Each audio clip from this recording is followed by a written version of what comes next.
Sa Kamara, pinangunahan ni Speaker Faustino Bogie III ang unang special session ng 20th Congress. Alinsunod yan sa proklamasyon ni Pangulong Ferdinand R. Marcos Jr. Live mula sa Batasang Pambansa, may report si Mari Ocampo. Mari. Maan alas 9 nga ng umaga nang magsimula ang special session ng mga mambabatas dito sa Kamara.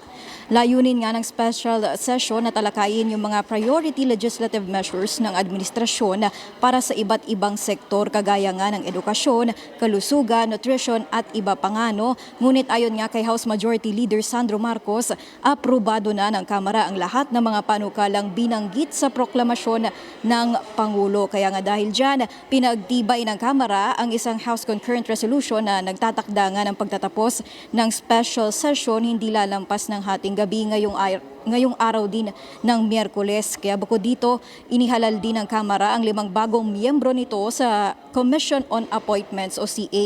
Kabilang nga sa mga nahalal sina Congressman Paulo Ortega V, Jose Teves Jr., Franz Pumaren, Wilfredo Mark Enverga at Mercedes Alvarez.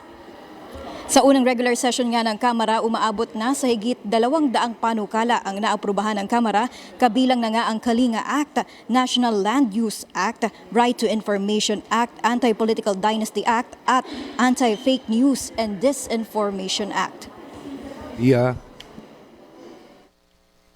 Kahit naman karamihan ng mga batas na request niya ay pinasa na ng lower house, it is still incumbent upon us to convene the special session. So we passed a number of resolutions. We are awaiting some BICAM reports for ratification.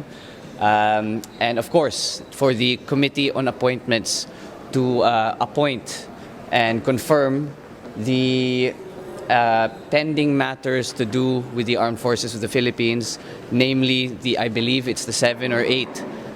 Nakalimutan ko tuloy kung 7 or 8, the generals who were due for promotion, but as a result of the leadership struggle in the Senate, were not able to be confirmed.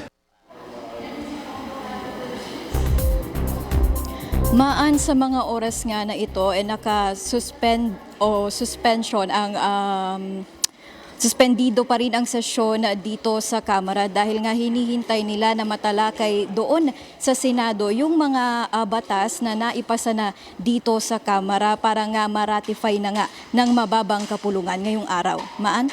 Alright, maraming salamat sa iyo, Mari Ocampo.